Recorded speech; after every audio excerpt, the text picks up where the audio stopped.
అందరికీ నమస్కారం అండి. ముందుగా అందరికీ శ్రీకృష్ణ జన్మాష్టమి శుభాకాంక్షలు.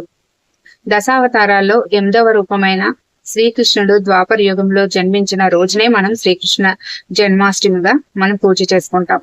అయితే ఈ పూజ అనేది మనం ఉదయం చేసుకోం. ఎందుకంటే శ్రీకృష్ణుడు సాయంత్ర సమయం అంటే అర్ధరాత్రి పుట్టాడు కాబట్టి అర్ధరాత్రి పూజ చేసుకోలేం కాబట్టి సాయంత్ర సమయంలో పూజ చేసుకుంటాం. చక్కగా కృష్ణుడి పాదాలు ద్వారమందం నుంచి అంటే సింహద్వారం నుండి పూజ గది వరకు అడుగులు వేస్తున్నట్టు వేసి చక్కగా పూజలు అనేవి స్వామికి ఎక్కువ నైవేద్యాలు కూడా మనం చేయాల్సిన అవసరం లేదండి. వెన్న, పాలు, పెరుగు, మీగడ, అటుకులు, బెల్లం, పానకం ఇలాంటి పెట్టేస్తే సరిపోతుంది. స్వామి ఆనందించి మనం కోరుకున్న కోరిక తీరుస్తాడు.